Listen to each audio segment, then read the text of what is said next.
we live? I'm booting up YouTube right now. Just about ready. Okay. And you are live. No.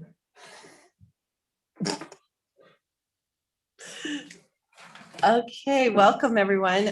Carol, would you please call, I'm calling the meeting to order. Carol, will you please call the Yes. call the roll? Representative Bear. Representative Burkhart. Representative Air. Here. Representative Gray. Here. Representative Heiner. Here. Representative Sherwood. Here. Representative Western. Here. Chairman Greer. Vice Chair Duncan. Here. All Okay. present. Thank you. Okay, this morning we're here. I am really sorry, but there's a lot of echo in here and it's really loud. Is everyone's microphone off except mine? You sound okay. Do I? Yes, it is. Okay, thank you. All right, there's a lot of feedback. Everyone had theirs off. Does everybody else have theirs off? Okay, sorry. I'll talk really Yeah. quiet. We're Chairman here for, Excuse me. If you have your laptop on and you have to make sure that that mic is off as well. there's no mic on my laptop. For There we go. There we go. We're here for House Bill 40 and Representative Heiner, would you please come to the front and present your bill?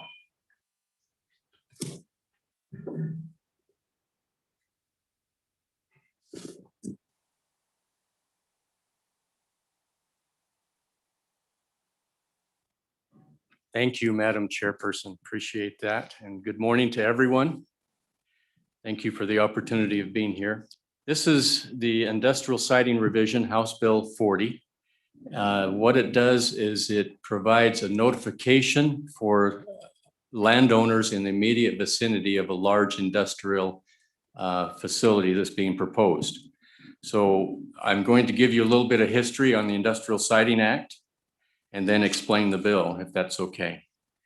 So in 1975, the 43rd legislature created the Industrial Development Information and Siding Act to establish the Industrial Siding Council within the Department of Environmental Quality to oversee the construction of large industrial facilities in the state of Wyoming. Currently, the definition of a large industrial facility is one that has an estimated construction cost of $222,870,000. The main purpose of the council was to execute a permit procedure that would help protect the natural environment and quality of life within the state of Wyoming. The act exempts state and local government.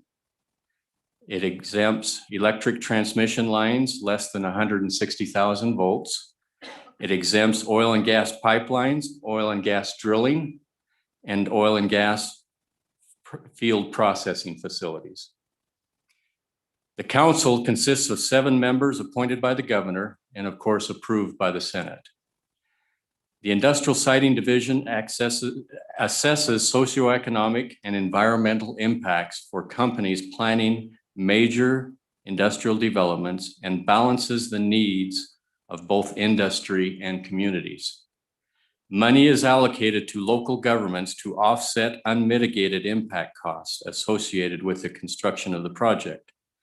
The maximum amount of funding eligible to cover these unmitigated impacts is currently set at 2.76% of the total estimated cost of materials of the facility. Severance tax revenue is used to pay out those costs. The evolution of the Industrial Siding Development and Siding Act occurred within this committee, the Minerals, Mines, and Industrial Development Standing Committee. According to the summary from a court case in 1977, it was summarized that this act provides for public participation in the decisions on projects. And one of the primary purposes of establishing the Industrial Siting Council was to receive from and disseminate to Wyoming citizens information upon which future industrial growth can be intelligently developed. So this bill, as I mentioned before, seeks to amend the Industrial Siting Act to provide notification to landowners surrounding a proposed industrial development. And again, it's only those that are above that $220 million threshold. So going into the bill, I'd like to turn to page 2. On line 6 is where we delete on which and add within a 2-mile radius of where a portion of a facility, we deleted commercial, where a facility is proposed to be constructed. We also deleted the generating and electricity from wind and solar. This section was added in 2011 when solar and wind was becoming more prevalent in the state of Wyoming, and they wanted to notify landowners where upon solar and wind was going to be built. So what we did here is we took out that narrowness of that section where it only applied to solar and wind and made it apply to all large industrial facilities within a 2-mile radius to notify these landowners. Now, in the middle of this page, page 2, it is section 107. There's a big difference here. There's a waiver of a permit and there is a permit. Section 107 is a process whereby a large industry can apply for a waiver of the permit from the Industrial Siting Commission. To do that, they fall within section 107, and it requires that everyone needs to be happy with the development. All things have to be mitigated. So at the bottom of that page, it adds all affected landowners on line 23 have to be notified. And then turning to page 3, again, we're doing the same thing. We're saying for all proposed facilities on line 5 and striking the requirement is just for wind and solar. And so that on line 6, it says requirements of section subtitle Romanet E, F, and C. And let me read those so we know what we're striking out. So section 102A, subtitle 7, Romanet E, it says any commercial facility generating electricity from wind and associated collector systems that consist of 20 or more wind turbines in all planned phases of the installation. And F says any facility over which a board of county commissioners has authority to issue the permit. And G says any commercial facilities generating electricity from solar power and associated solar collector systems if the facility has a rated power capacity of more than 30 megawatts or would result in a surface disturbance equal to or greater than 100 acres. So you're going to see that we're deleting that section throughout this amendment where it applies solely to wind and solar. So as we strike those Romanet numbers E, F, and G, that's what we're striking out. So on page 3 down on lines 16 through 18, again, we're striking out that same verbiage that narrows this down just to solar and wind. On page 4, we're adding landowners in notification. It says notify the applicant, local governments, and affected landowners of this public meeting so that landowners are aware of it. Again, that's carried on throughout this page as well. And I want to highlight on page 5. This is where there's some confusion. Lines 2 through 5, it says that the applicant has reached agreement with affected landowners and local governments affected by the facility on the mitigation required to alleviate adverse effects resulting from the facility. So this causes some concern to industry because they feel like they read this as they have to mitigate all effects and make everyone happy. This is section 107, which is just the waiver portion. So if they want to have a waiver of the permit, then they have to mitigate and come to an agreement with all affected people. So according to the Industrial Siting Council, this waiver has not been pursued for decades because it is something that is very difficult to get everyone mitigated. Most of them go through section 109, which begins at the bottom of page 5, section 109. And that is the permitting process in front of the Industrial Siting Commission. And here we're not changing the permitting process. We're just asking that the landowners within that 2-mile radius be notified of the public meetings of the proposed development, and they receive all of the notifications from the commission. So that is, and then section 110 talks about notification again to all landowners within a 2-mile of any large industrial facility. So with that, I'm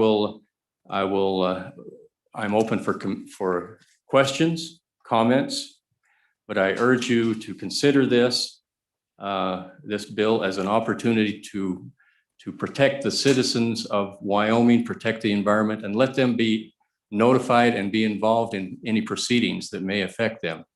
What brought this to my attention last year is a rancher came to me and he said that he had found out through social media that there was a large industrial expansion going on across the fence from his ranch.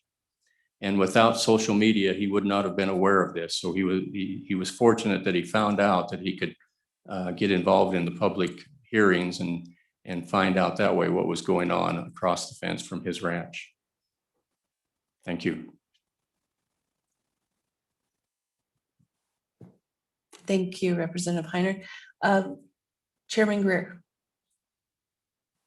Thank you, ma'am. Madam Chairman, Representative Heiner, I think I agree with you. I don't even want to look at 107 because it's not utilized. It's not really a practical process anymore. But so with respect to 109, one of the concerns I've already talked to you about this is where you have a facility, maybe it's close to town. And so the 2-mile radius takes in hundreds, thousands of landowners. And so that additional burden that I don't, is it better if I'm close to it anyway? So that burden is borne by industry. Okay. So I was hoping to try to maybe find a couple solutions. So one of the things I wanted to ask you specifically, and it's not necessarily in this bill, but with respect to 3512.110G, and again in Romanette, so it's actually Romanette 2, there is a requirement in the statute that you provide within 20 days before the hearing. If there's a hearing, you provide all affected landowners, just as existing language, a copy of all the information received from all the agencies. And so that can be a relatively burdensome, like 2 or 3 binders. And so if you were to run into 1,000 landowners, wondering if you couldn't look at language along the lines of one, maybe, this 90-day is maybe extend the 90-day for when the meeting would be. And then 2 is maybe refer to that you would notify the affected landowners of the website or a link of where that information is. I know if I were, an owner in a subdivision that was within 2 miles of a transmission line that was part of one of these and 2 binders showed up, I don't know, that just seems like we could really run into some situations and how we could deal with that. And one of those would be is maybe change the language so that that information was all, you know, on the council's website and a link to it and give the landowners that notice. So you think, did you go through that scenario, look at that scenario, your thoughts? Representative Heiner. Thank you, Chairperson, Madam Chairperson. I appreciate those comments and I agree with Chairman Greer that would be a friendly amendment to this bill. It would actually improve upon the legislation. So I understand that some of these can be very large amount of information. Sometimes a thumb drive works or a web page like that. But yes, this information can be very huge. And so if we can improve upon that by making it more easily disseminated to the people, it would be perfect. Chairman Greer. And then Madam Chairman, I think that, and I assume DEQ and the council will be on to testify about this. Maybe they can address a little bit of my concerns is if we, you know, it's one thing if you're dealing with 3 or 4 ranches. It's a whole nother ball game if you're right on the edge of town. And, you know, again, you and I had discussed this a little bit is what if you know, the amount of affected landowners is over 30? What is it? Does the industry have all that same burden to walk through all those steps?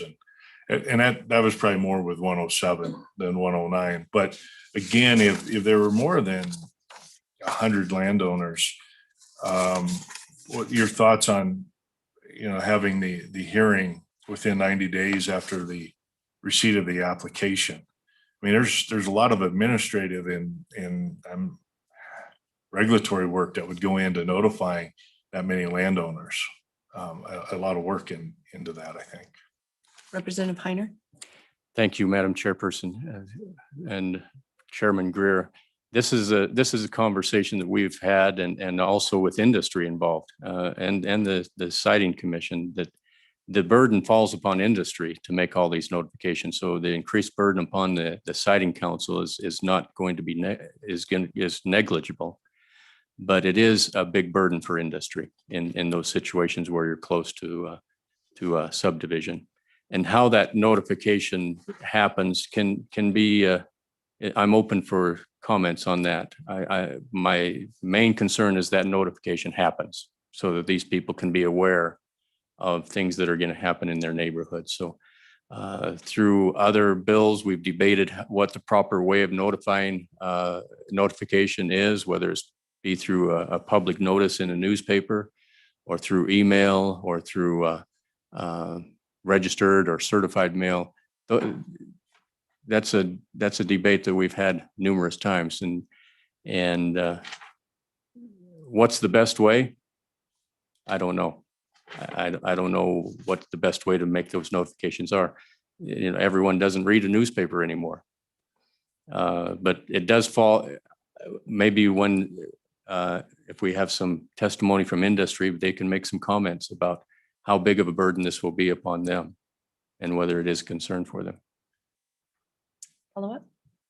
Chairman Greer. Yeah, sorry, Madam Chairman, but in Representative Heiner, you know, so I'm looking at 110 and you know, there are basically 23 agencies that are supposed to receive comments from affected landowners, and we're changing that term, affected landowners. And then that's all to be turned around within 25 days of 25 days prior to any scheduled hearing.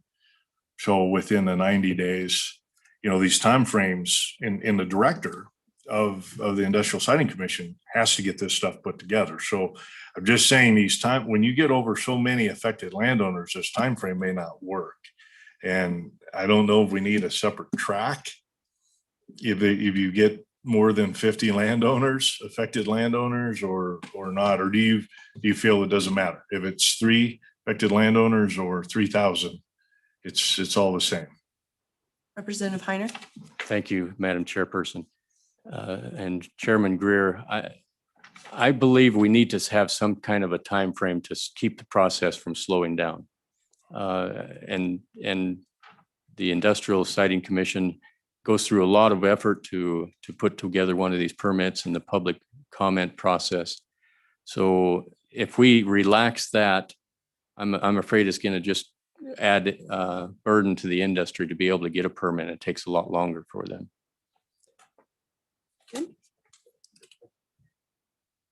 Representative Burkhart? Thank you, Madam Chairman. I turned my mic on with a little bit of trepidation concerning. We turned them down. You're good. Representative, I noticed you used the term all numerous places. And again, it's a follow-up to Chairman Greer's questions. How do you verify all? I mean, you're talking about, let's see, it'd be a little over 12 and a half square miles. And there are places in the state where there are any number of, call them ranchettes, that are 1 or 2 acres packed into an area. And some of those, who knows who owns them? How do you verify that you've gotten all of the landowners in these relatively short periods of time? So a lot. Representative Heiner. Excuse me. Madam Chairperson Duncan and Representative Burkhart. There's a thing called good faith efforts. And as the industry, it's their requirement in this Industrial Siting Act to make good faith efforts to identify all of these surface landowners. Now, our county records are very thorough, but they're not perfect. But there are companies that do this as a profession to identify landowners for industrial development such as this. All means anything that falls within the purview of this requirement of the Industrial Siting Act, which is anything over $222,870,000. So that's the definition of all, anything within that dollar range of a major industrial construction. Representative Burkhart? Thank you, Madam Chairman. So follow up to that then, say an underground mine. It's going to extend literally for miles underground. So as it extends, you add more and more acreage in. I can foresee taking up literally potentially hundreds of square miles of notification. How do you address that issue? Representative Heiner? Thank you, Madam Chairperson. I don't think I have the answer to that, Representative Duncan. I'm not sure that underground it falls within the purview of this Industrial Siting Act. We would need to get some clarification from someone a lot smarter than myself. Final follow-up? I'm good. Thank you, Madam Chairman.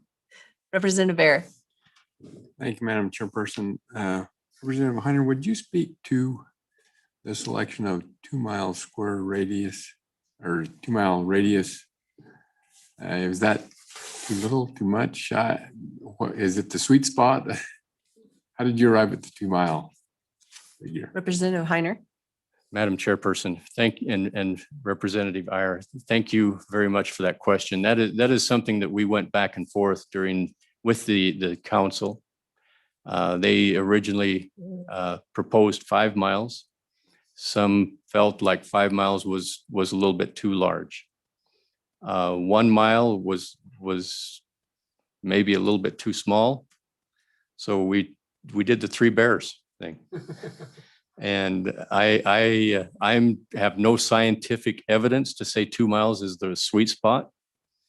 But it's somewhere between what the original large area and a smaller 1 mile.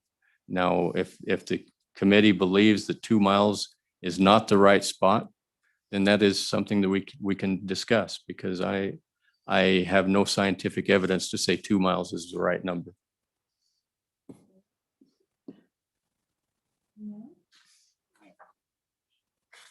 Representative Gray? Thank you, Madam Chairman. Representative Heiner, you said earlier that the burden's on industry, and I assume you meant in the identification portion of all the landowners, but I mean, in 110, I mean, it's on the agency to get this done in that time frame. Am I not understanding the statute right? I mean, that's the way I read it. I just want to make sure I'm on the same page with your understanding of it. Representative Heiner?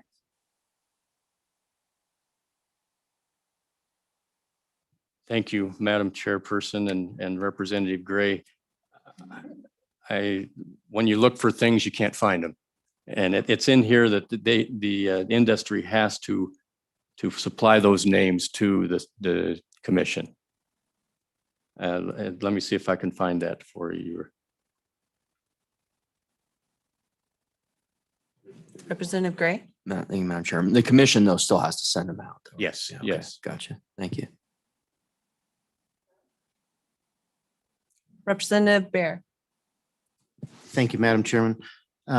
Representative Heiner, back to the discussion about the 2-mile radius.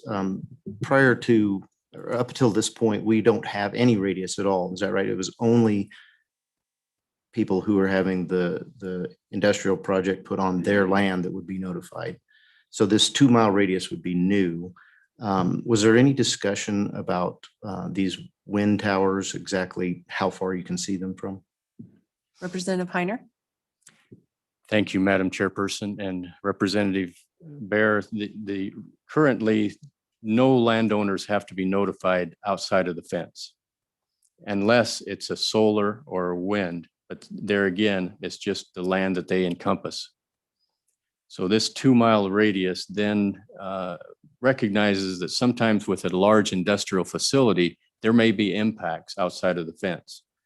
It might be noise, it might be dust, it might be traffic, just various things like that. As far as a wind turbine and the distance that you can see a wind turbine, this amendment to the bill does not address that, Representative Bear. Representative Burkhart? Thank you, Madam Chairman. So Representative, there on the drawing board is a facility that is located in a community in Wyoming. Within that community, within the boundaries of it. And a 2-mile radius will take in that entire community and that. So you're asking that all of the landowners, and some people rent homes, they might not even know who the landowner is, that every landowner in that town, which is well within the 2-mile radius, be notified. And a follow-on question, looking at this, part of that facility is envisioned being a rail line. So does that rail line encompass this also? So everyone within 2 miles of the entire railroad spur must be notified? Is that the intent? Representative Heiner?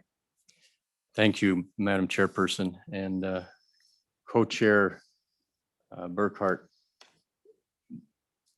In a facility that is within town like that, I can see that there's a difficulty in notifying everyone, contacting them individually. And that reflects upon Chairperson Greer's comment that maybe there's some other way of notification for a large group like that. And I think that kind of an amendment would be friendly to this bill. Now, as far as rail is specifically excluded by federal law.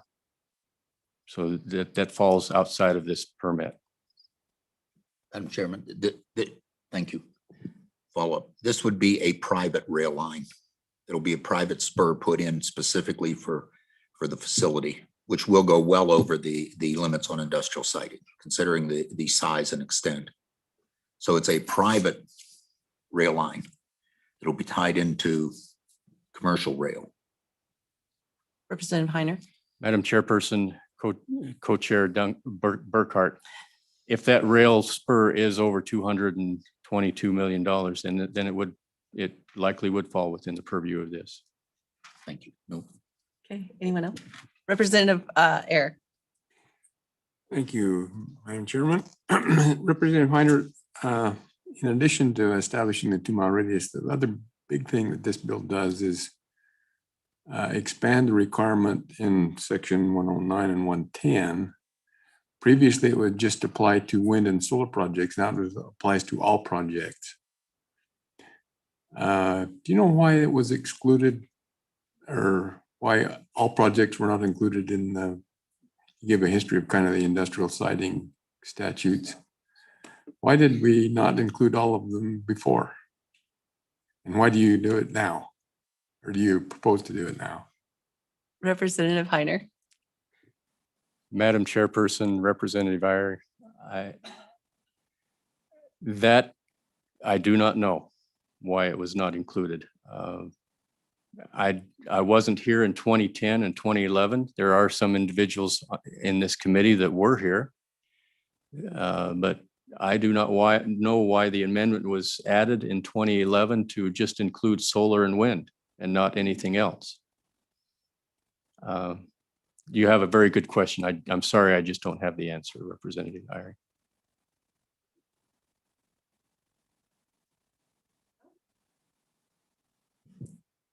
Thank you, Representative Heiner. You can rejoin us and we'll hear from the rest of the people here to testify. I see we have maybe one legislator here. No, you don't want to testify? Okay. I guess we'll open it up to that's what I was just going to ask. Do we have DEQ or council or anyone else here to testify? Crickets. They're not. Vice Are they Chairman, on Zoom? We have 5 attendees and I have some hands up on Oh. Zoom. It looks like Todd Parfit or Colin McKee has his hand up. Should I let him in? Okay, yes, please.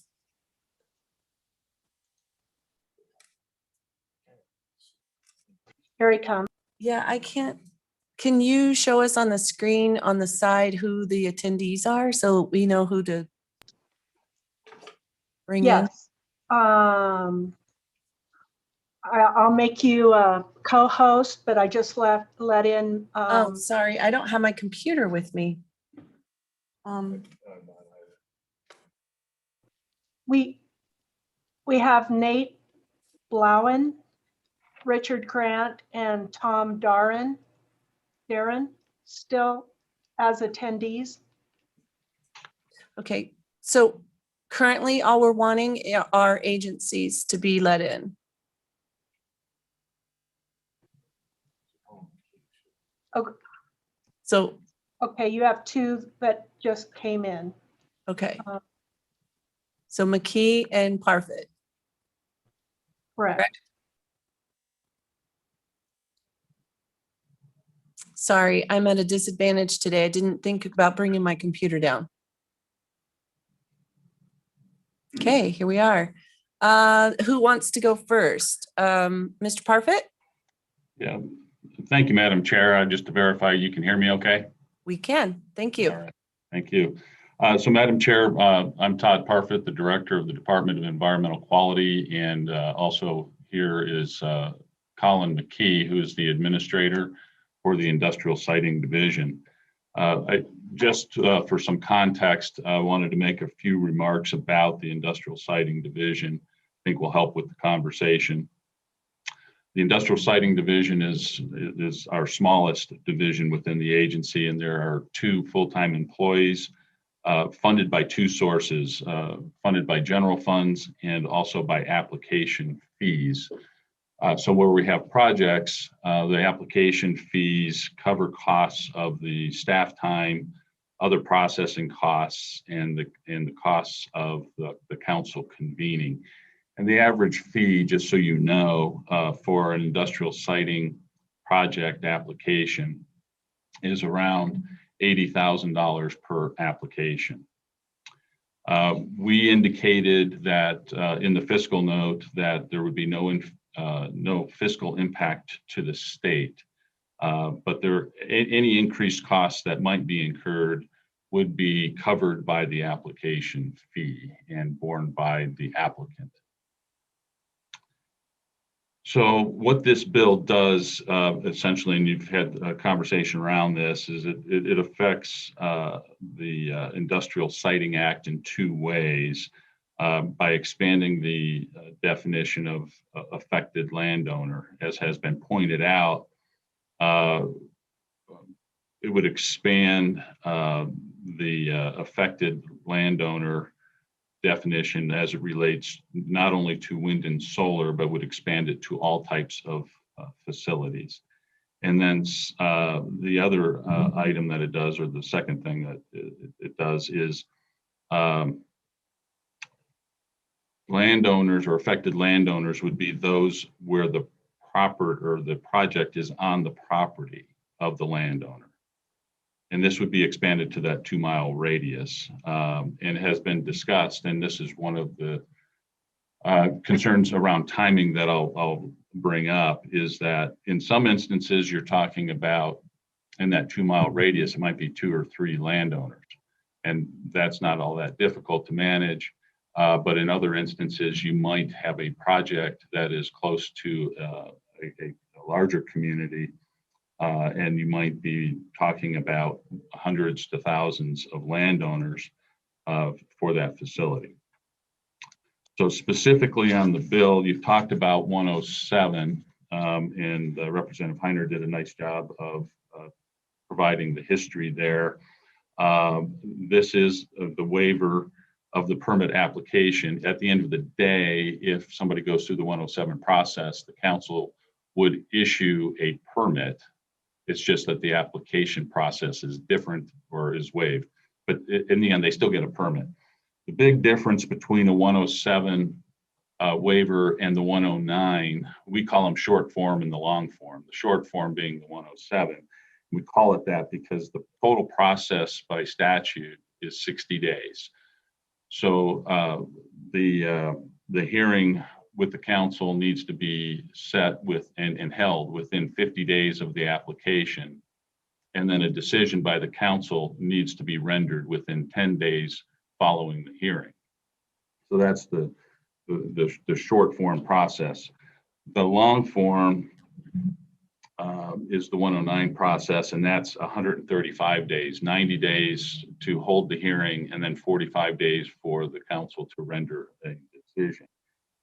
And I think it was mentioned that the 107 process hasn't been used in a while. That is correct. The last time I can recall that the 107 process being used was back in 2008. And part of the reason is there's a provision that in the 107 statute that if 2 or more local governments object to the 107 process, then the applicant has to go into the 109 process. And that can be an expensive ordeal. So unless it's a very, very simple project, companies now are just going to the 109 right from the get-go. And so that's where our focus is on in reviewing the bill. Right now, under 110 of the Act, we serve a copy of the application upon affected landowners. So we do that now. And we do that within 10 days of the application coming in. And we have the option of supplying that electronically or a physical copy. And as Representative Greer pointed out, these applications can be rather voluminous, 2 to 3 large binders of materials, which is why we went to the electronic version of providing the applications to local governments and to the landowners. So the real concern that we would have is one that's been talked about, which is the timing. So we have to hold the hearing within 90 days, but yet we have to provide all agency comments to affected landowners 25 days before the hearing. And the agencies have 60 days from the time we notify them of the project to provide their comments. So say they provide their comments within 60 days. Now we're 30 days from the hearing. So that gives us 5 days, provided we got the information to the application to the agencies on day 1. So that's the concern that we would have. And I think if something could be done. I don't have specific language to offer, but if there was a way that we could provide a letter to the landowners and direct them to our website where those comments would reside, something along those lines, where they can still obtain the information, but it doesn't create an administrative burden for the agency. So with that, those are the comments that I have. And then if you have specific questions, happy to try to answer those, but Colin will be able to answer whatever I can.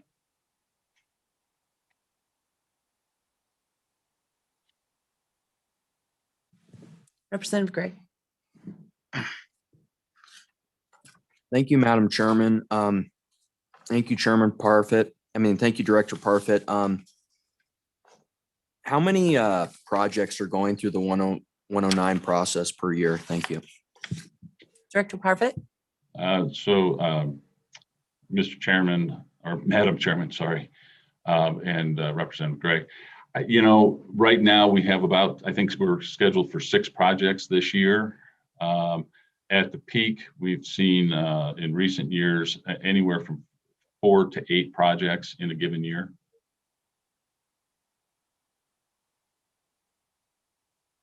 Representative Heiner. Thank you, Madam Chairperson. Director Parfit, one of the questions we had from Representative Burkhart was whether underground mines would fall within the purview of this permit for underground activity. Could you answer that question, whether a mine expansion would have to go through the Industrial Siting Act? Director Parfit. So Madam Chair, yes, I believe that mines, so long as they exceed the jurisdictional dollar threshold, which is somewhere around 227 million, they would fall in to jurisdiction of industrial siting.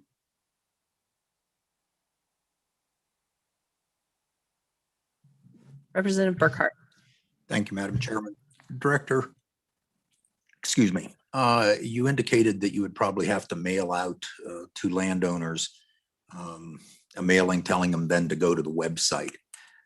If there is a project that literally would have thousands of landowners, how would you go about identifying all the landowners in order to get those mailings to them and get their mailing addresses? Obviously, their email addresses are not generally publicly known unless they have a website or something. But how would you go about doing that? Director.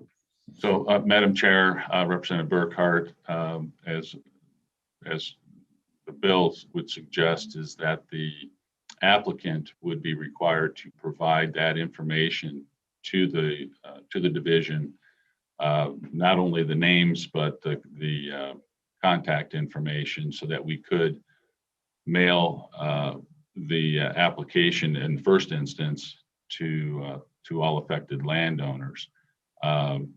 So the burden in this case would be on the applicant to provide that information. And I suspect that they would go to the county courthouse, but you're right, that's not going to necessarily have all of the email addresses, but I think it'll have the contact information to the extent that it's available at the county courthouse. And then we would mail those out. And my suggestion would be, when we do that initial mailing with the application, is that we provide the link to the DEQ website where that information would be available to anybody that wanted to see that or review it.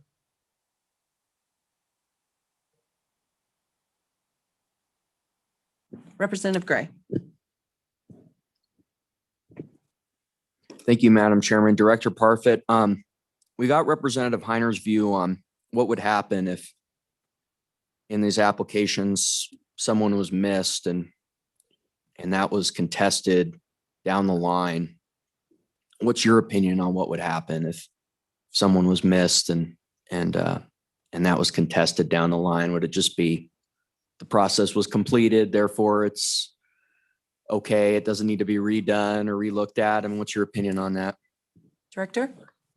So, Madam Chair, Representative Gray, the way I would see that playing out is if somebody were to contest and say that they were not notified And so they're contesting the decision or the process of the council that they weren't notified. That would be a matter that would be brought before district court because there is no appeal board for the council decisions. All those decisions are appealed directly to district court. Follow up. Thanks so much. Representative Gray. Thank you, Madam Chairman. Director Parfit, is there any possibility you could just name a couple of the projects this year, just so I could have an idea like what's going to be affected by this? Just a few. Director. Madam Chair, and this one, if I could defer to Mr. McKee, he has the list and knows the projects that are up for this year. Go ahead. Thank you, Madam Chair and Representative Gray. So the 6 projects, I'll be general, and if you have more questions on it, please let me know. But there's a wind project in southern Albany County, solar project south of Kimmer, solar project outside of Green River, solar project north of Laramie, and a wind project outside of Rock River, and then a Trona mine southwest of Green River are the projects we're looking at this year, anticipating applications.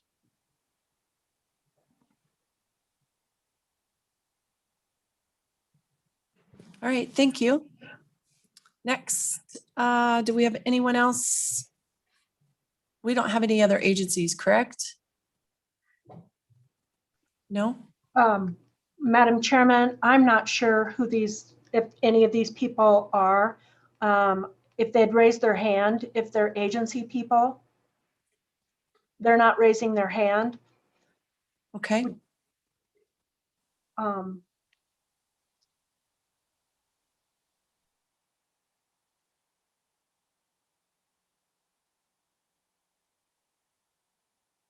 right, so we will start in the room and then we will alternate between in the room and online. So who's next in the room?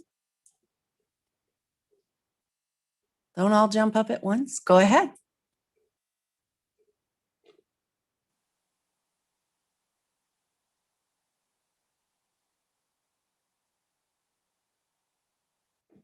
I know who you are, but if you'd please introduce yourself to the committee.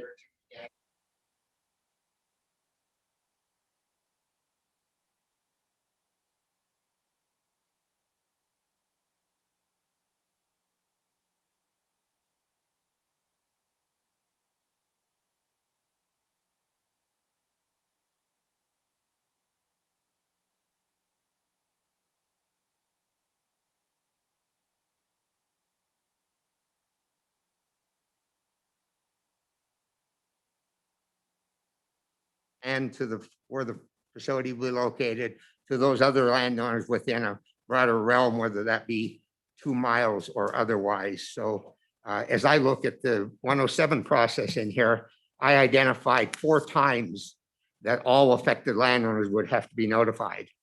That seems very excessive to us. I think an initial notice with whatever scope of group you identify in legislation would be very helpful. But beyond that, I'm suggesting if you go forward with this, and I have drafted a proposed amendment if the committee would be interested in that, but that we distinguish a landowner, an affected landowner from a landowner on whose property the facility is located. And particularly in some of the latter steps under the 207 or 107 process that require the company to negotiate agreement, that would be limited to those landowners who have on whose property some portion of the facility would be located.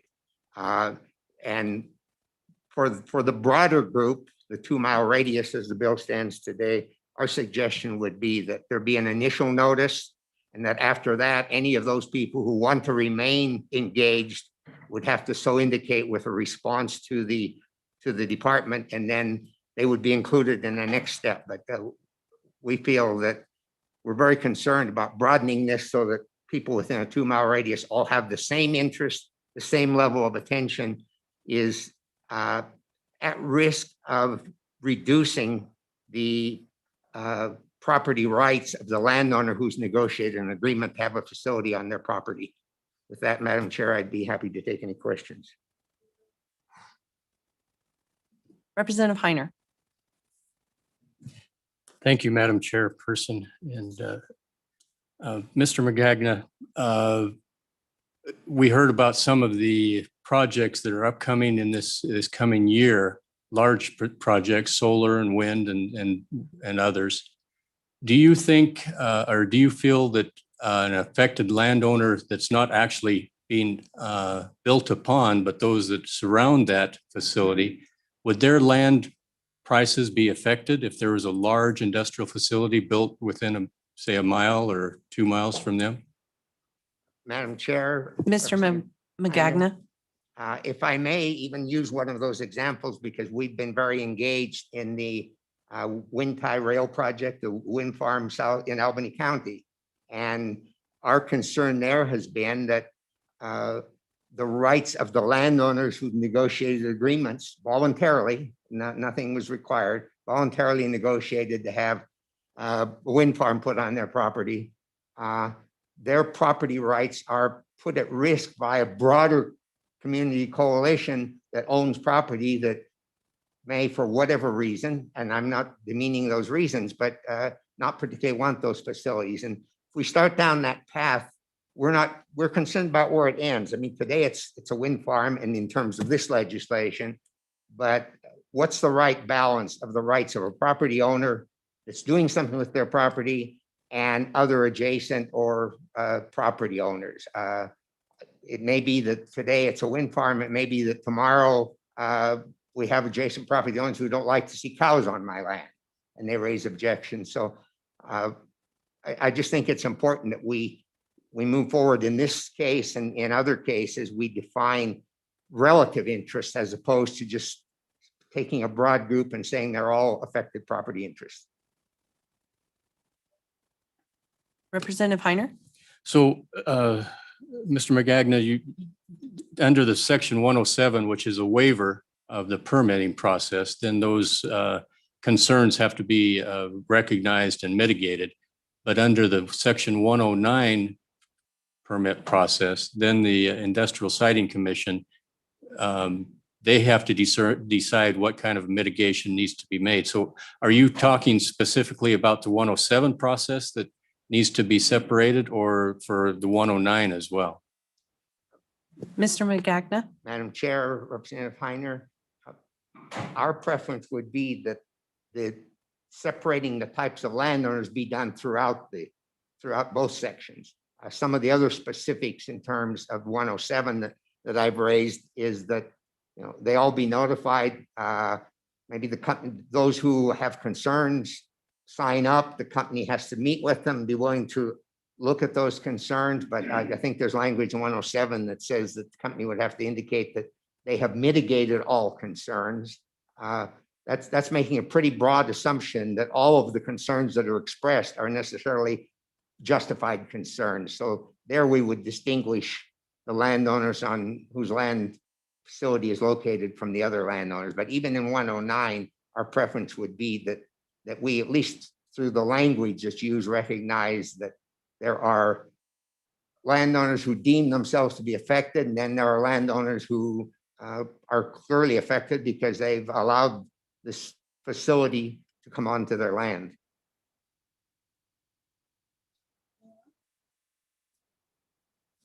Okay, thank you. Thank you, Madam Chair.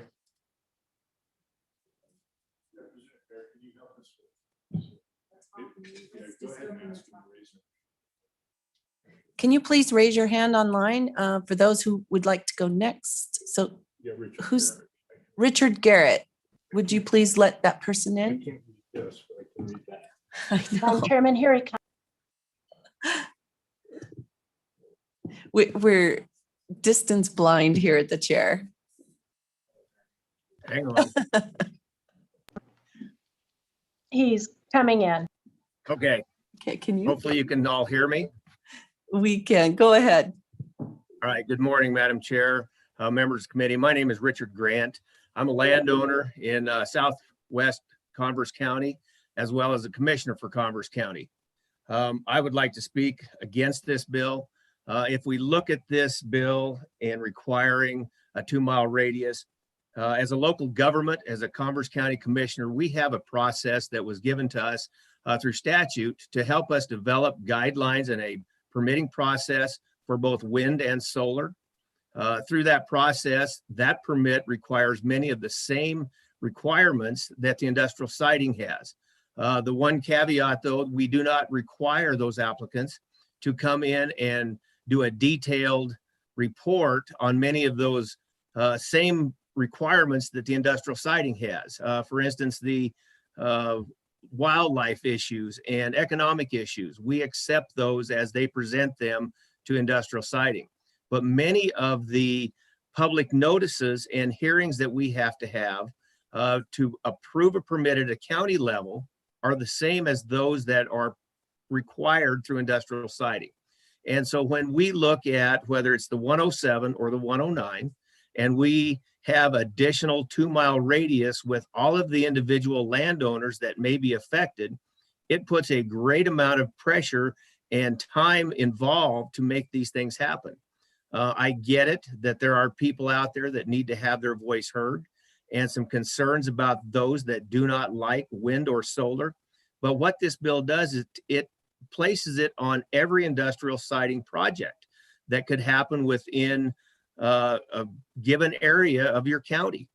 And as we look at this, the other side of it, regardless whether it's the 107 or the 109, if you allow someone out 2 miles away to step in and have a complaint or object to a project, that's overreach on private property rights as a landowner, such as myself, who has agreed in writing, negotiated terms, and has decided to develop upon the private property as long as it doesn't cause health and safety concerns for our citizens. That's something that landowner needs to have that responsibility to take care of. And should one person 2 miles away, whether it's the transmission line, the collector line, or the facility itself, could potentially cause a delay in the process where many of these are time sensitive. The other part of this bill, what it establishes, as Mr. Magagna had mentioned, it is an opportunity to get a foot in the door for Viewshed. To this point, Viewshed does not have a right, and those people out 2 miles away do not want to see something on my property as they look across it, looking at something else. And so if we move forward with this bill, it's just one more step in the loss of private property rights and one more step allowing Viewshed that right.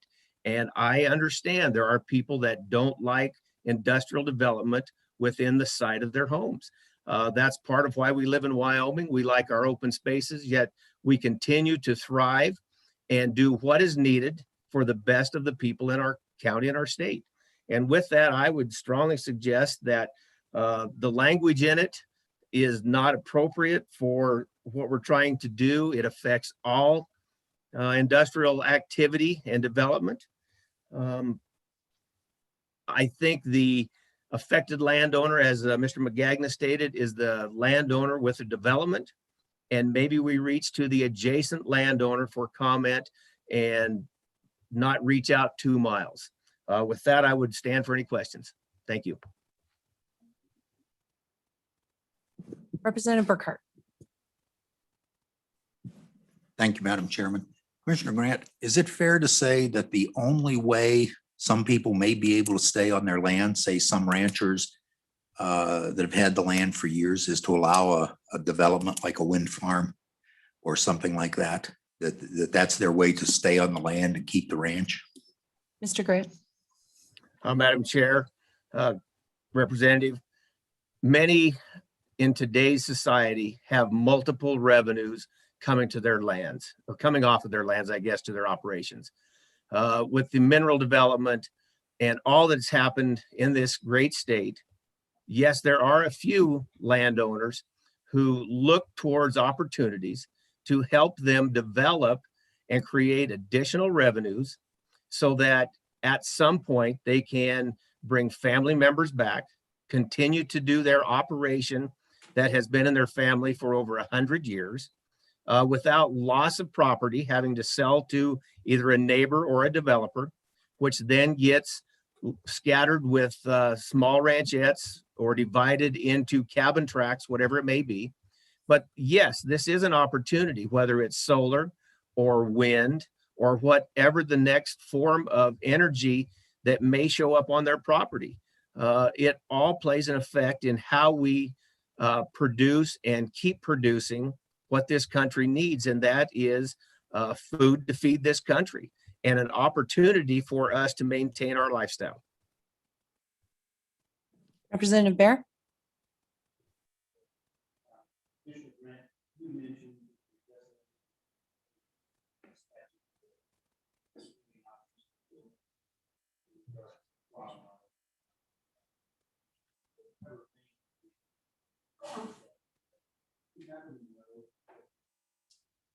Madam Chair, I'm sorry, but we can't hear him. Oh. Let me try that again. A little training is necessary on the button. Thank you, Madam Chair. Commissioner Grant, my question is that you mentioned in the beginning of your testimony that there were other statutes that covered questions of wildlife impact and economic impact, as well as the items that are covered in this statute. Would you happen to know what those statutes are that cover the same types of things as the statute? Commissioner? Madam Chair, Representative, not so much in statute, but through the permitting process that industrial siting has. Those are steps in which are required for the developer to cover and answer those questions before a permit can be issued. As with our permit at a county level, we ask that they not duplicate that process because those can be an expensive process, but we will accept what they come up with and present to the industrial siting as part of our permitting process. The only statute that is out there is the statute that requires counties to establish a permitting system for wind and solar within their designated counties. Thank you. Representative Bear? Thank you, Madam Chair. Follow-on question, Commissioner Grant. This process that is by statute given to the counties, is there a common process across all counties then, or is this done individually by county? Commissioner? Madam Chair, Representative, I believe this is a county by county issue to address the needs and concerns that each county has, with guidance from the statute saying these are the issues that you will and these are the issues that you may address. Our county, having gone through 2 or 3 wind farms and most recently completing one, our permits are based on our needs and the conditions that are set forth by the wind and solar that will come to our county. So I have not seen other counties' permitting systems, but I do know other counties have them. Okay, thank you, Commissioner Grant. All right, moving on. Before we go to the next person, go ahead and make your way up to the mic for the next person here in the Mr. Detai. I just want to remind the committee as well as everybody testifying that we are now at the 1 hour mark and we will gavel in at 10 a.m. So we're only on one bill this morning and we've taken a full hour. So we need to cut it short on our debate as well as our questions. So just keep that in mind, please. Yes, Representative Thank you, Gray. Madam Chair. Sorry, I don't mean to. Could Mr. McGagna hand us the amendment he was thinking about just so we could look it over if possible? Thank you. Mr. Detai, welcome. Thank you, Madam Chairman, members of the committee. Travis Detai, Executive Director of the Wyoming Mining Association. Thank you for the opportunity here. First of all, I'd like to thank Representative Heiner for clarifying some stuff. We did have some concerns with this bill, and frankly, there was a lot of misunderstanding on my part, and I appreciate the clarification on some of this stuff. But what I would like to talk about, and the committee has already discussed it in length, we do have concerns with the 2 mile radius. We do not object at all to landowner notification. We think that's fair, and we think that's something that should be pursued. 2 miles might be a little too much. And, it has been discussed here where you may normally have to notify 2 landowners where a 2-mile radius could push that into the hundreds and the thousands. That's troublesome, and that it has been discussed here of the burden that would present. I was particularly struck by what Director Parfit said, that you miss one guy and he comes back and you're in court, and that's a delay. And we're operating right now in an environment where time is money, and it's a very tough environment, and delays cost money, and delays cost jobs, delays cost a lot. So I would ask if the committee does decide to pursue this measure, to look strongly at that 2-mile radius. I would suggest to the committee that something that may be a little bit more workable would be adjacent as opposed to 2 miles. And with that, I would say I appreciate your work on this and appreciate the bill bringer, and I would stand for any questions. Thank you, Madam Chairman. I really appreciate your briefness.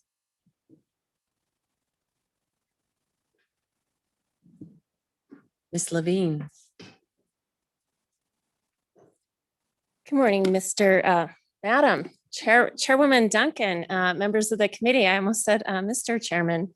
I'm Jody Levin. I'm here on behalf of the Trona industry. Not to reiterate the comments that Mr. Detai indicated, I want to extend appreciation to Representative Heiner. I spoke with him last week. The Trona industry did have a number of concerns with this bill. Admittedly, part of that was just a misreading of the bill with respect to Section 107 with the permit waiver and affected landowners and having to do mitigation plans. So after a good conversation with Representative Heiner, I was reminded that not only do you need to read the bill, sometimes you need to read statute. And more often than not, you just need to pick up the phone and have a conversation. So he was able to address those concerns. A couple of questions that I wanted to answer with respect to wind and solar. You may recall that the Trona industry brought forward a bill last year addressing industrial scale solar and the desire to see it put under industrial siting. Part of that came out of a frustration over lack of notice. So the entire goal of this bill around notice with landowners, the Trona industry is very sympathetic towards. Wind and solar at the industrial scale level are called out specifically because those projects may not actually hit that $220 million mark that would automatically bring you under industrial siting. So we had to work over the interim in 2019 and then with the corporations committee to try to figure out a threshold to bring industrial scale solar in. So there were some questions. Representative Ayer asked it earlier. Why, are some of these changes specific to just wind and solar or in the current law and not all parties? And that's the reason why you had to come up with a threshold level by which industrial scale wind or solar projects would have to go through the siting process. There's been a lot of concern raised this morning about how projects could be impacted by this affected landowner threshold. If you've been out to the Trona Patch, there aren't a lot of landowners out in the Trona Patch, but the idea that you could have a facility next to a subdivision and all of a sudden you've got thousands of landowners that are needing to be notified, that is something I think we would all understand from an industrial scale project that could be of concern. Because Trona has been involved and understands the concern from having a project go into the Trona Patch that they weren't aware of and got to the table very late on. I would also indicate it was one of my clients' projects that caused this concern for Representative Heiner and his constituents in the first place. So we are very sympathetic to the idea of notice and making sure that people are aware of what's happening in their community. To that end, anything that we can do to assist with language to resolve these concerns, we're happy to do so. I'll stand for questions. Representative Heiner. Thank you, Madam Chair. Thank you, Ms. Levin, for being here. Appreciate that.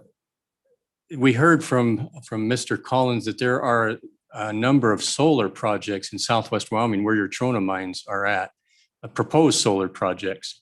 So is it possible if a solar project was being proposed near or above where a mine was or is, could that solar project and the related subsidence issue concerns be of a concern to the Trona mines? Ms. Chair- Levin. Chairwoman Duncan, Representative Heiner, you are correct. That is the exact concern that caused the Trona industry to request legislation for industrial scale solar projects to be part of industrial siting, is that there was a project that went in over Tronable let me try that again, mineable Trona, and they weren't aware of it. Now, they weren't mining that section, but it was in the 10-year mining plan. And subsidence is an issue. You can't have solar projects and underground Trona mines compatible. Follow up. Representative Heiner. Thank you, Madam Chair. So this notification amendment or changes to this bill would actually could put the Trona mines on the other side of the table as being notified when another solar farm per se. So it's such that you could be aware of this and be a part of those proceedings. So these notifications could actually benefit the Trona mine as well if they were on the other side of the table. Ms. Levin. Chairwoman Duncan, Representative Heiner, you are correct. I will say after their first experience of having a project go in without them being aware, they're on heightened notice now. So we watch for BLM notices, watch for state notices, but it was that experience that caused them to request that solar be included in this process in the first place. So where we find the sweet spot on affected landowner, I think everyone can agree is really the crux of the issue. And we're happy to assist in that regard. Representative Burkhart. Thank you, Madam Chairman. So, Ms. Levin, based on what you just said, are any of the Trona mines the actual landowner? Because this says any person holding record title to the land. Do they hold record title to the land they're mining?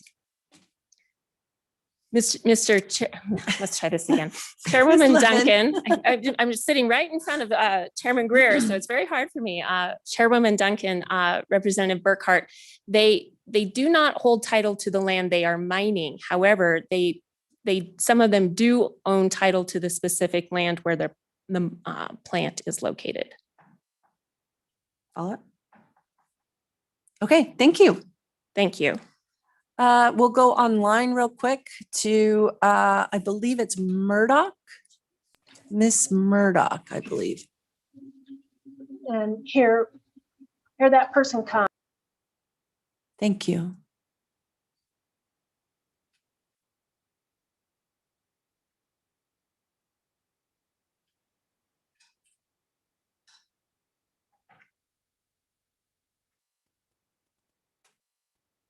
So while we're waiting for Miss Murdoch, we'll go ahead and go with Pete Obermueller.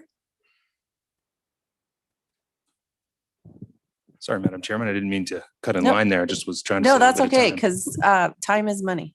Thank you, Madam Chairman. Pete Obermueller, President of the Petroleum Association of Wyoming. Very quickly, I associate myself with the comments previously from my industry colleagues and also from Mr. McGagna regarding the impact of specifically impacted landowners. But Mr. Chairman, I just wanted to, Madam Chairman, I just wanted to talk about, it's right, you look right at the chair. Ms. Levin is right. It's very disorienting. Sorry, Madam Chairman. I just wanted to talk for a moment about the notification requirement because we've been talking about it as a theoretical possibility. And I understand that individual well pads, of course, are not part of the Industrial Siting Council. They wouldn't be under the bill. But in terms of notification requirements for my members who are doing individual well, statute leaves it to the Oil and Gas Commission about that notification. And basically out of abundance of caution, what they've done is they require notification for not only the section where the well is drilled, but then every adjacent section. So if you have a 2 mile and now in some cases a 3 mile lateral well, we'll go with 2 miles. You've got those two sections plus the 2, 4, 6, 7, 8, 9, 10, 11 sections all around it. Again, that's not that much of an area when you're talking about someplace in the middle of northern Converse County. But we had the experience here in Laramie County, and you can talk to your Cheyenne area colleagues about what happened here when we had a section that went into city limits in Cheyenne. In fact, in my neighborhood. So adjacent sections at the far end of that section, more than 3 miles away from the well pad, were notified about it. And that notification came again out of abundance of caution from another one of my members' law firms, this giant packet about what was happening 3 miles away from them, 2 miles underground. It really didn't have any impact, but it caused a lot of concern. And so we talked a lot about and trying to work through it through administrative process about going to something more like a postcard. We're totally fine with notification. In fact, that's probably helpful. But what we want is helpful notification, usable notification. Here's what's happening and where in plain language, and here's where you can find more information, rather than sort of the giant packet that you don't necessarily need. So anyway, Madam Chairman, I just wanted to speak about that notification part for a moment and echo the comments about it's not too often where Mr. Detail, Ms. Levin, and I are all a little confused about legislation. So appreciate Representative Heiner schooling us on that. Anyone have any questions for Mr. Obermueller? Thank you very much. All right, back online. I think it's Miss Murdoch. Sorry, Yes, I cannot read from this far away. Sorry. you're fine. Thank you, Chairman Duncan and committee. Charlene Murdoch, I represent the Wyoming Business and Industry Federation. That is a federation of chambers of commerce from around the state. We have 5,000 businesses that we represent. I work at the Greater Cheyenne Chamber of Commerce. And I think today the testimony has already shown, and I won't elaborate, that there are a lot of complexities to the Industrial Siting Act. I came out of an industry of mining, and industrial siting was very relative to that industry. But as you start to think about industrial siting in that broader context of developments that could be happening in our state around data centers, wind, solar, and these are industries that we are looking to expand our economy. We are looking to diversify our economy. So this just seems to create a lot of questions and complexities and hurdles perhaps around how those businesses will be able to develop or expand. And I think that Mr. Detail, he talked about the delays, the costs, and I would say also potentially loss of projects as we expand this. So I think we agree, notice is important. It creates more transparency and open dialogue, but when you start to look at what does an impacted property mean, Mr. McGagna had a lot of good thoughts on that. So I will just echo those and just say we have concerns about this bill in its current state. Certainly we cannot support this bill. So we'll look forward to seeing some potential amendments and thank you. Thank you. Anyone have any questions? No? Thank you very much. All right, thank you. Real quick, can I have go ahead. Come on. I have a real quick question. Is there anyone in the room that's for this bill? Raise your hand. None? Anyone online that's for this bill? Raise your hand. Okay. We have about 10 minutes left so that we have a chance to work this bill. So if you please just something new to contribute and keep your comments brief because we've got quite a few amendments. I see writing down the line here. So if I can encourage you quick. Thank you. Go ahead. Madam Chairman, Rick Kaysen representing Rocky Mountain Power. Agree with many of the comments that have been made. The notifications are purposeful. That's the important part of this. And I appreciate the discussion this morning about the burdensome. And that goes along with all folks, project developer, state agencies, the landowners and everything else. So clarity is one of the big keys I think we need in any kind of a a bill that would address revisions for the industrial siding. And then one last piece of this, or excuse me, two last pieces. The 2 mileage is really has a very big concern. It's rather extensive. But the last part I'd like to say is about the consumers that would benefit from the products or what it's going to be manufactured or the delivery of those products. They're going to benefit from some way. And we'd like to see these, make sure that these, the projects that would be coming in front of the Industrial Siding Commission have the consumer in mind as well. They may not be an adjacent landowner, they may not be 2 miles away, but they are going to benefit from some kind of a product or project. So with that, Madam Chairman, stand for questions. Thank you. Do we have anyone else? I don't see any hands online. Go ahead and make it forward to the mic.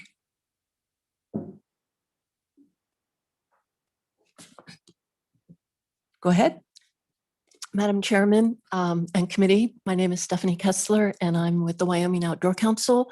We too rise in agreement with all of the comments that you have heard so far. We share a lot of the same concerns. I just want to affirm that we absolutely support robust public notice and opportunity for public participation. And this committee has heard us say that regarding other types of industrial facilities. So we would support amendments that could firm up those portions of this bill. We are concerned about Section 107, the waiver process, which seems to be more than about public notice and participation, but actually gives landowners within 2 miles power to veto a project. And this is unprecedented power that you cannot find in Wyoming law. We did some research regarding the Environmental Quality Act and the oil and gas conservation rules. And I have a memo here, a physical handout. I don't know if you got it by email, but I can just distribute this to the committee to show that no other type of facility has given landowners veto power and equal status compared to local governments over such a project. And we think there needs to be a level playing field in the state of Wyoming about those powers. And so that's the part of this law that this bill that concerns us, but we certainly support all of the public notice suggestions that have been made here. Thank you very much. Thank you. Okay, anyone else? Going once, going twice?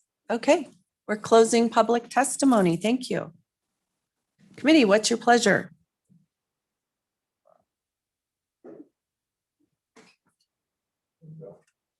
Okay, move the bill by Representative Ayer.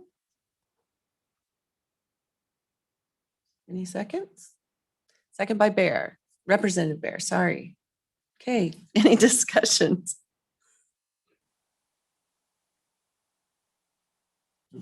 Go ahead, Representative Greer, or Chairman Greer. Yeah, Madam Chairman. So, I worked with Representative Heiner on this and I understand where he's coming from. I've scratched through this and I can't find the solution to it. And we've had open discussions. I've let him know my concerns with this. And I think it's been said very well by many people that this veto power by those that are affected 2 miles away. And again, you have to, if it's a private rail spur or a transmission line, and you look at the scope of what's covered. And again, I think Mr. Obermueller was talking about, when notice comes in, and you get a great big packet of materials and you don't know what that is. Does the landowner take that to their attorney and have to pay them to tell them, oh, don't worry about it? And I'm sorry, I've been scratching on this and trying to find amendments to work and I really can't. And I just think the burden imposed by it is too much. And more than happy to continue the discussion and try to find something, in the future on this. I'm not, I appreciate the notice requirements of it and what we can do, but I don't think this bill gets us there.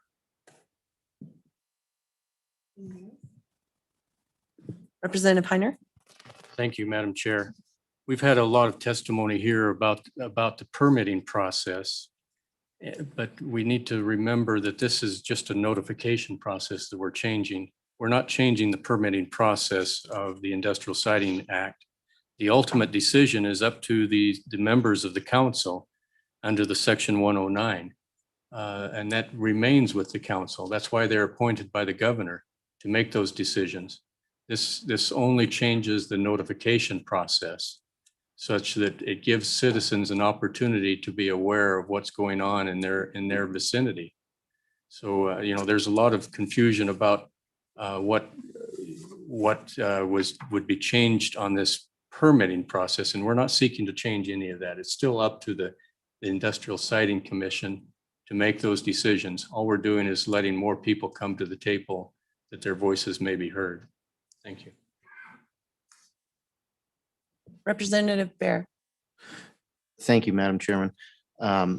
Representative Heiner, I appreciate all the work that you've put into this bill, but I see some more concerns with it. I'm also very concerned about landowners' property rights, but as I've listened to the testimony, I'm curious if we shouldn't think about removing Section 107. It's obviously creating a whole bunch of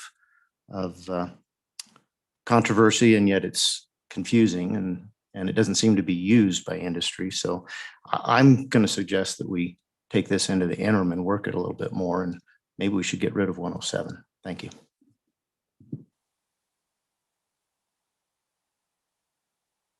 Representative Bear. I'll propose a simple amendment that may probably add a little bit of help. I'll just change the 2 mile radius on line 6, page 2 to 1 mile. Can you, are you moving an Move the amendment? Yeah. Okay, could you repeat that, please? On page 2, line 6, just strike the 2 mile and put in 1 mile. Okay, a second. Representative Heiner seconds. Okay, any discussion? Question? All those in favor? Aye. Any against? No, motion pass. Any other amendments? Discussion?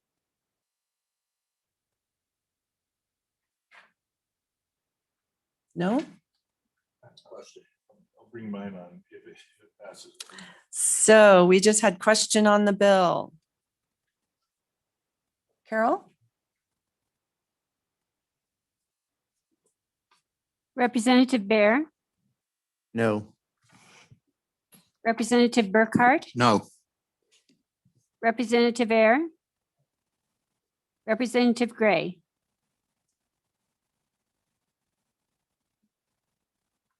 Representative Heiner, Aye. Representative Sherwood, Aye. Representative Western. Aye. Chairman Greer, No. Vice Chair Duncan. No. 4 ayes, 1, 2, 3, 4, 5 noes. It failed to do pass. Thank you, committee. Chairman Greer? So Representative Heiner, I'll commit to work with you on this. I think we can find a solution forward, but it's got to get a little different format. So, okay.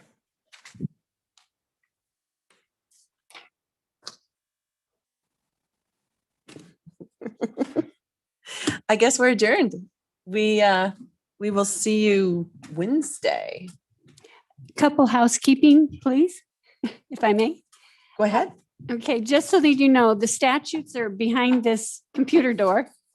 So if you want them, that's where they are. There's always coffee and snacks, and there's a place where you can get cold water here in this snack room. And then if that sleeve that I was assigned,